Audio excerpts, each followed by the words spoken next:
Hello friends, मैं राजेश कुमार। आज हम टॉपिक पढ़ने वाले हैं क्या, रेगुलेशन ऑफ पीडीसी, मतलब पायरुवेट डिहाइड्रोजिनेज कॉम्प्लेक्स। पिछले लेक्चर में हमने पढ़ा था कि कैसे पीडीएच जो है, पायरुवेट डिहाइड्रोजिनेज कॉम्प्लेक्स जो है, कैसे पायरुवेट को किसके अंदर, एसिटाइल कोएंजाइम के अंदर कन्वर्ट कर रहा था।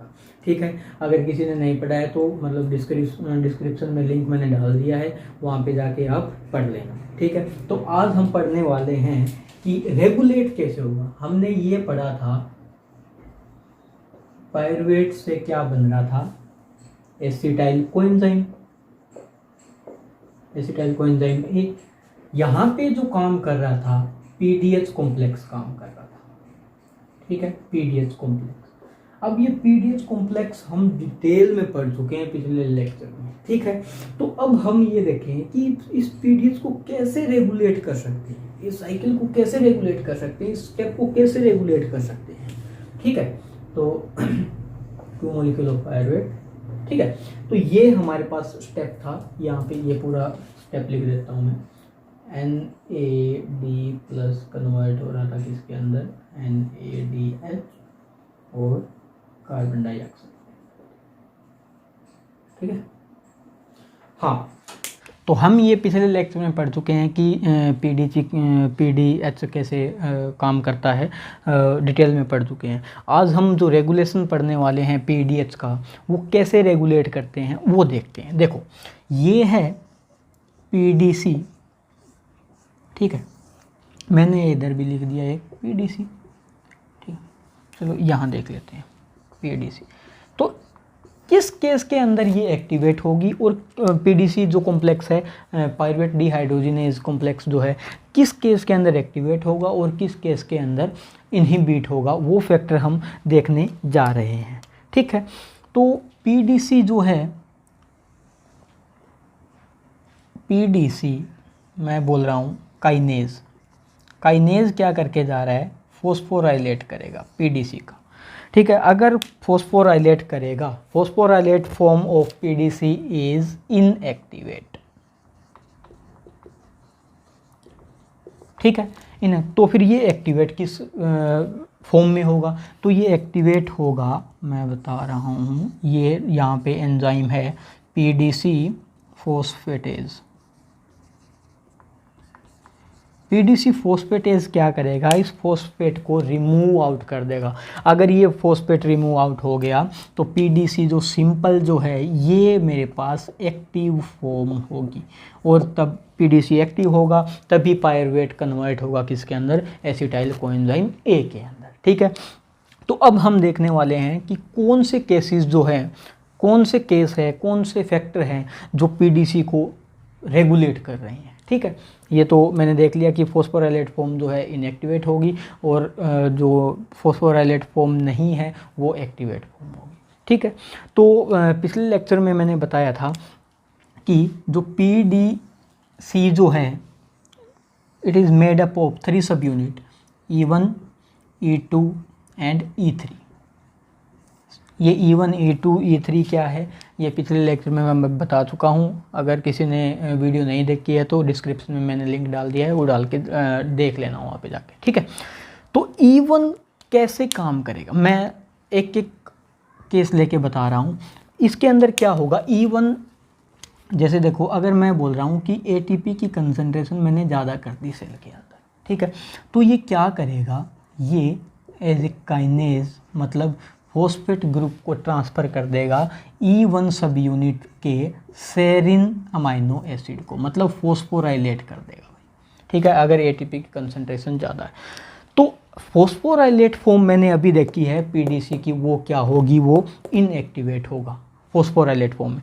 तो मैं ये बोल सकता हूँ कि अगर ATP की कंसंट्रेशन ज़्यादा है तो पीडीसी जो है वो क्या होगा, इनएक्टिवेट होगा। ठीक है, इनएक्टिवेट होगा। अब दूसरा केस क्या है, दूसरा केस यही है कि अगर मैं ATP की कंसंट्रेशन लो करता हूँ, उस केस के अंदर क्या होगा, AMP ज़्यादा होगा। ठीक है, AMP ज़्यादा होगा तो मेरे पास फॉस्फेटेज जो एंजाइम है वो क्या करेगा, बता देता हूँ, फॉस्फेटेज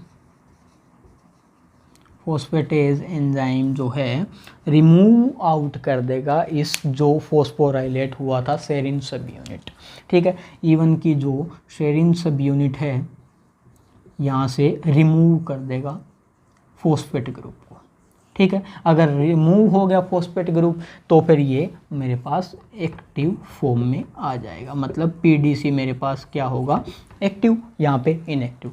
ये तो था एक केस, मतलब E1 के अंदर E1 सब यूनिट सेरिन को फॉस्फोराइलेट करेगा, क्या एटीपी कंसंट्रेशन अगर हाई है सेल के अंदर, कम है तो मतलब फॉस्फेटेज एक्टिवेट, फॉस्फेटेज क्या करेगा, फॉस्फोराइलेट जो फॉर्म थी सेरिन की उसको मतलब रिमूव कर देगा और पीडीसी एक्टिव फॉर्म में आ जाएगा। ये तो केस था फर्स्ट। अब हम दूसरा केस देखने जा रहे हैं, ठीक है। तो E2 सब यूनिट मेरे पास क्या बना के जा रही थी, E2 सब unit is responsible for the formation of acetyl coenzyme A. और एसिटाइल कोएंजाइम किस कंडीशन के अंदर बन रहा था, वहाँ पे एक कंडीशन थी मेरे पास, क्या, तब कोएंजाइम ए आ रहा था जब बन रही थी मेरे पास एसिटाइल कोएंजाइम ए। अगर सेल के अंदर मैंने बोल दिया कि कोएंजाइम ए है तो coenzyme A work as a activator, ठीक है। और एसिटाइल कोएंजाइम क्या काम करेगा, अगर एसिटाइल कोएंजाइम सेल के अंदर ज़्यादा बन गया तो acetyl coenzyme as a inhibitor काम करेगा इसके, ठीक है, एज ए इनहिबिटर काम करने वाला है।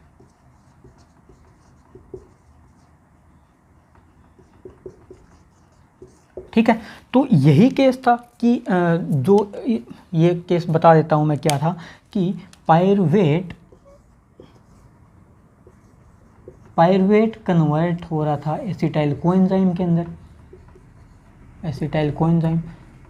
तो यहाँ पे जो एंजाइम मिल रहा था मेरे पास जो प्लस में था वो कोएंजाइम ए था, तभी तो ये कन्वर्ट हो रहा था, तभी E2 सब यूनिट इसकी क्या बना रही थी, जो एसिटाइल कोएंजाइम है तभी वो बना के जा रही थी, ठीक है। तो अगर कोएंजाइम ए मेरे पास नहीं होता है सेल के अंदर तो ये एसिटाइल कोएंजाइम के अंदर कन्वर्ट नहीं हो सकता, तो coenzyme A is the must, ठीक है। तो तभी एसिटाइल कोएंजाइम के अंदर कन्वर्ट होगा पायरुवेट, ठीक है। तो हम बोल सकते हैं कि coenzyme A work as a activator, activator क्या, किसके लिए, पीडीसी के लिए, ठीक है। इनहिबिटर किसके लिए, पीडीसी के लिए, मतलब पायरुवेट डिहाइड्रोजिनेज कॉम्प्लेक्स के लिए, ठीक है। दो केस हो चुके हैं, तीसरा केस मैं बताने जा रहा हूँ कि E3 कैसे काम करेगा, ठीक है। E3 सब यूनिट का काम था मेरे पास फॉर्मेशन ऑफ NADH। मैं एक बार फिर से बता रहा हूँ, अगर किसी को समझ में नहीं आ रहा तो मैंने पूरा E1 E2 E3 का काम क्या है मैंने डिस्क्रिप्शन में लिंक डाल रखा है, लास्ट लेक्चर के अंदर मैं बता चुका हूँ कि कैसे वर्क करेगा, ठीक है, तो वहाँ पे जाके देख लेना। तो E3 सब यूनिट NADH फॉर्मेशन कर रही थी, तो कैसे कर रही थी, इसके पास क्या था NAD+ एज ए एक्टिवेटर काम करेगा, ठीक है। अगर दूसरे केस में क्या है, अगर NADH मेरे पास सेल के अंदर ज़्यादा हो गया तो क्या काम करेगा, ये as a inhibitor for the PDC, ठीक है। तो कॉम्प्लेक्स अगर एक्टिवेट होना है तो मेरे पास क्या आ जाइए NAD+, अगर NAD+ नहीं है तो ये कॉम्प्लेक्स एक्टिवेट नहीं हो पाएगा, E3 सब यूनिट जो है अपना काम नहीं कर पाएगी, ठीक है। तो ये जो तीनों की तीनों सब यूनिट है, ये तीनों सब यूनिट मेरे पास किसकी है, पीडीसी की ही है, ठीक है। तो मेरे ख्याल से ये बिल्कुल ईजी है, समझ में आ गया होगा, ठीक है। तो एक केस और भी है मेरे पास पीडीसी का, वो किसके अंदर है, मसल सेल्स के अंदर, मसल सेल्स के अंदर मैं बता रहा हूँ, ठीक है। अगर कैल्शियम की प्रेजेंस में भी पीडीसी एक्टिवेट रहेगा, कैल्शियम पीडीसी एक्टिवेट होगा, कैसे एक्टिवेट होगा अभी बता देते हैं, 1 मिनट का काम, ठीक है। अगर कैल्शियम सेल्स के अंदर है तो क्या होगा, इस केस के अंदर जो मसल कॉन्ट्रैक्शन होती है, मसल कॉन्ट्रैक्शन होगी उसके अंदर क्या होगा, एटीपी हाइड्रोलाइसिस होता है, एटीपी हाइड्रोलाइसिस होगा मसल कॉन्ट्रैक्शन के अंदर, हाइड्रोलाइसिस। अगर एटीपी हाइड्रोलाइसिस होगा तो ब्रेक डाउन ऑफ एटीपी होगा। अगर ब्रेक डाउन हो गया एटीपी का तो मेरे ख्याल से सबको पता होगा कि एटीपी कंसंट्रेशन लेस हो जाएगी, लो हो जाएगी। इस केस के अंदर क्या होगा, जो एएमपी है वो सेल के अंदर इंक्रीज कर जाएगा, एडिनोसिन मोनोफॉस्फेट इंक्रीज कर जाएगा। और ये केस मैं पहले बता चुका हूँ, अगर एएमपी इंक्रीज कर जाएगा तो फोस्फेटेज जो है अपना काम कर देगा। भाई फोस्फेटेज क्या काम करेगा, फोस्फेटेज मतलब पीडीसी कॉम्प्लेक्स को एक्टिवेट कर देगा, एक्टिवेट ऑफ पीडीसी कॉम्प्लेक्स। ठीक है, तो एक ये केस है मेरे पास कि कैल्शियम भी एज ए एक्टिवेटर काम करेगा पीडीसी कॉम्प्लेक्स के लिए। तो अब मैं टोटल जो एक्टिवेटर है और इनहिबिटर है उसकी मैं लिस्ट बनाने वाला हूँ कि कौन से एज ए एक्टिवेटर काम करेंगे, कौन से वेक्टर एक्टिवेटर और कौन से एज ए इनहिबिटर काम करने वाले हैं, इनहिबिटर ऑफ पीडीसी। ठीक है, पीडीसी तो क्या क्या थे एक्टिवेटर, एज ए एक्टिवेटर क्या क्या काम कर रहे थे, इसके अंदर आएगा एएमपी। ठीक है, और दूसरा क्या था, कोएंजाइम ए। ठीक है, और क्या था, NAD+, और क्या था, कैल्शियम। ठीक है, तो ये तो फैक्टर थे एज ए एक्टिवेटर काम कर रहे थे। और एज ए इनहिबिटर क्या काम करेंगे, एटीपी। ठीक है, acetyl coenzyme A, coenzyme A, और क्या था, NADH। नेक्स्ट क्या है, आर्सेनिक, आर्सेनिक जिसको बोलते हैं एज ए इनहिबिटर काम करता है इसके अंदर, आर्सेनिक। ठीक है, और क्या है, long chain of fatty acid, fatty acid as a inhibitor का काम करेगी इसके अंदर। हाँ, एक चीज़ और भी है, मरकरी आयन जो है, मरकरी आयंस वो भी एज ए इनहिबिटर काम करने वाले हैं इसके अंदर। ठीक है, तो आई होप ये चीज़ समझ में आई होगी सबको, काफ़ी इजी है और याद करने में भी आसान रहेगी। अब आई होप ये वीडियो आपको समझ में आई होगी। अगर वीडियो समझ में आई है लाइक करना, कमेंट करना, शेयर करना और चैनल को सब्सक्राइब ज़रूर कर लेना ताकि आगे आने वाली वीडियो आपके लिए हेल्पफुल रहे। Thank you so much.